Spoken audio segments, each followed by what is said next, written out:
تو کل ہم نہ مدینے کا دفاع کر سکیں گے، نہ ہم کعبے کا دفاع کر سکیں گے، نہ ہم کسی مسلمان ملک کا اور دفاع کر سکیں گے. اور یہ حملہ صرف فلسطین پہ نہیں ہے، یہ پورے عالم اسلام کے اوپر حملہ ہے، اور آج ہم ایک نہ ہوئے تو پھر ناقابل تلافی نقصان. دیکھیں یہ گلوبل ولیج ہو گئی ہے نا دنیا، اور اس وقت اسلامی ممالک تمام کو دیکھ لیں وہ کہاں کھڑے ہیں پوری دنیا کی اکانومی میں، ہمارا کتنا شیئر ہے. پھر تعلیمی درسگاہیں اعلیٰ یونیورسٹیز دیکھیں تو اس کی ریٹنگ میں شاید 600 بڑی جو اعلیٰ یونیورسٹیز ہیں اس میں 1-2 اسلامی ملکوں کی یونیورسٹیز آتی ہیں. تو اگر ہم یہ حقائق بھی سامنے رکھیں نا تو ہمیں تو اس کیس کو بہترین سفارتکاری کے ذریعے، بہترین اپنی صلاحیتوں کا استعمال کر کے، سیاسی سوجھ بوجھ کا مظاہرہ کر کے اسے صرف اسلامی ممالک تک محدود نہیں رکھنا. یہ تو ایک جابر ہے اور ایک مظلوم ہے، ایک ظالم ہے اور ایک مظلوم ہے. ہمیں تو پوری دنیا عالمی ضمیر کو جھنجھوڑنا، اور مغرب کی بنیاد تو جو میگنا کارٹا کا چارٹر ہے بھائی، پوری امریکہ کی جمہوریت، یورپ کی جمہوریت کے لیے وہ تو کھڑی اس پر ہے.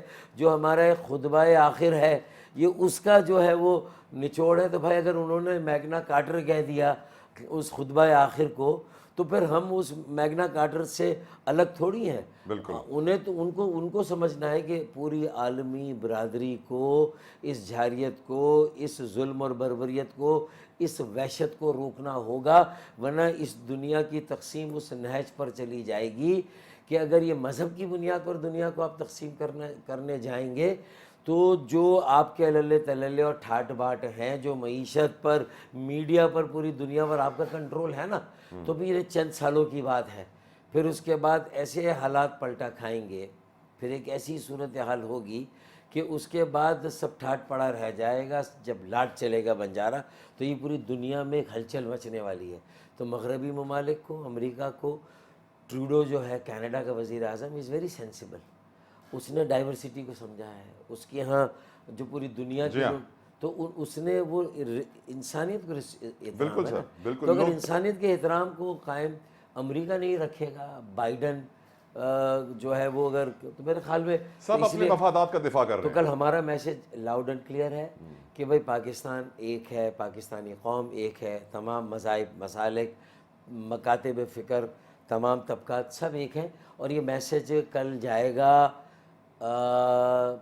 یورپ کے دارالخلافوں میں، اور پھر وہاں سے امریکہ واشنگٹن، اور پھر واشنگٹن سے تل ابیب جائے گا یہ میسج. اللہ کرے سر اس میسج کا اثر بھی ہو. یہ بتائیے سر، لوگ آپ سے پوچھیں گے کہ آپ فلسطین کی خاطر ایک ہو رہے ہیں، آپ الیکشنز کی خاطر ایک ہو رہے ہیں، پاکستان کی خاطر بھی ایک ہو جائیں. کیوں نہیں ہوں گے؟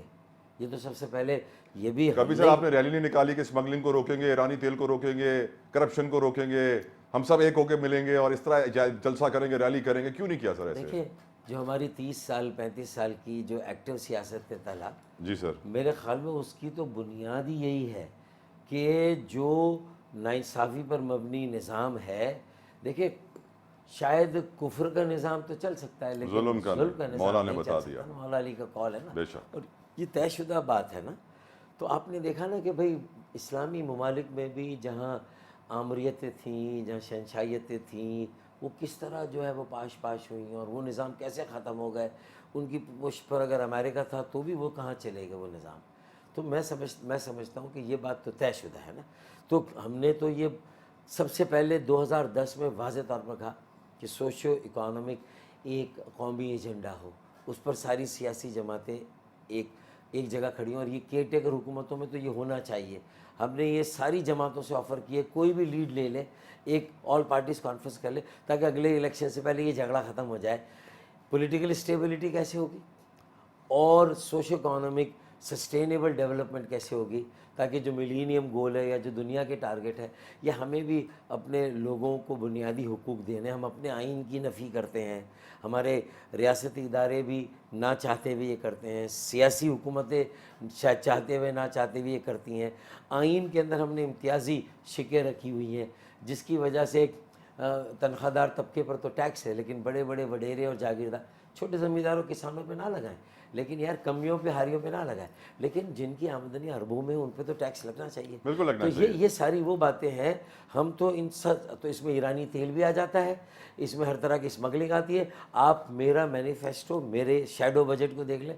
Afghan transit rate, under invoicing اور اسمگلنگ، ان تینوں کا ذکر تواتر کے ساتھ ملے گا.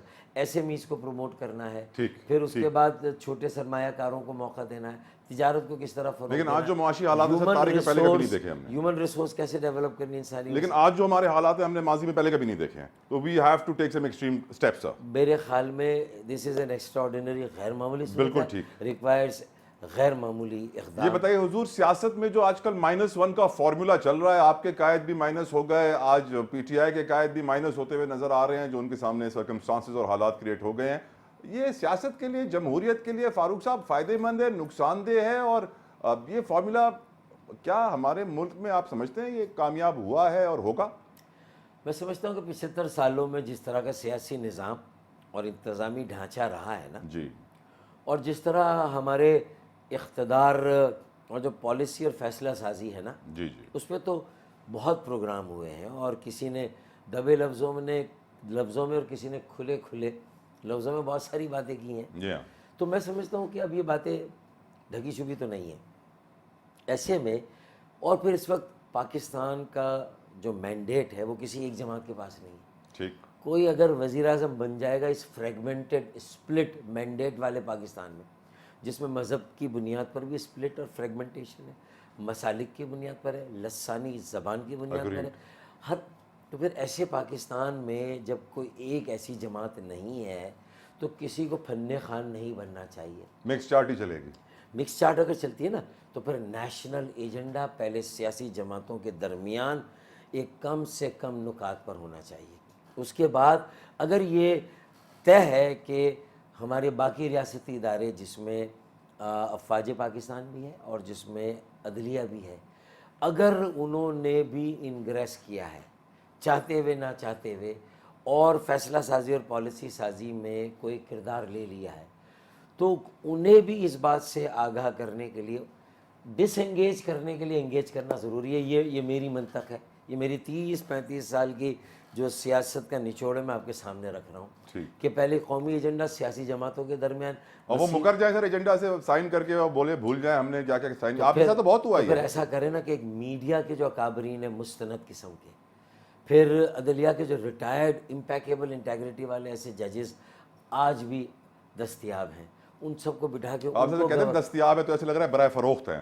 میرے خیال میں اس لیے دستیاب کہہ رہا ہوں کہ وہ بھی خال ہے، کچھ نہ پہ کم ہے. سر نواز شریف صاحب اتنے زیادہ اویلیبل نہیں ہے، نواز شریف بڑی صاحب کے لیے پریشیس کموڈیٹی ہو گئی ہے. اگریڈ. نواز شریف صاحب کے لیے جو لیول پلینگ فیلڈ تیار کی جا رہی ہے، جو ریڈ کارپیٹ بچھایا جا رہا ہے، عدلیہ سے جس طرح ان کو انصاف مل رہا ہے بقول ان کے، اور جس طرح امیڈیٹ ریلیف مل رہا ہے، how do you see it سر؟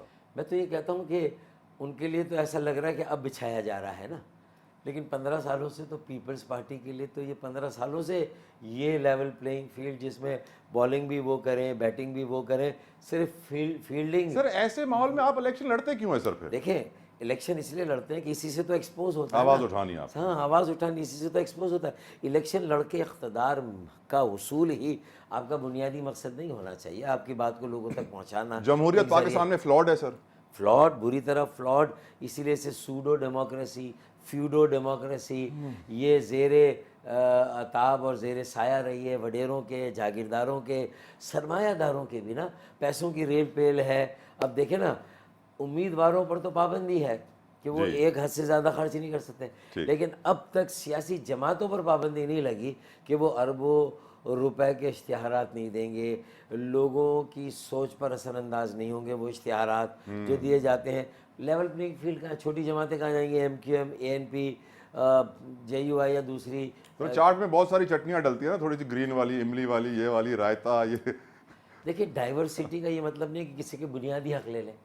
رائتے کا بھی بنیادی حق ہے، چاٹ کا بھی بنیادی حق ہے، چھولا اپنی جگہ اہم ہے، دہی بڑا اپنی جگہ، مکس چاٹ اپنی جگہ، لیکن ہر ایک کی اپنی ایک شناخت اور ہر ایک کا ایک بنیادی حق ہے جو آئین میں پاکستان میں سر منارکی اور اگر آ جائے. آرٹیکل 220 218 218 کلاس 3 واضح ہے.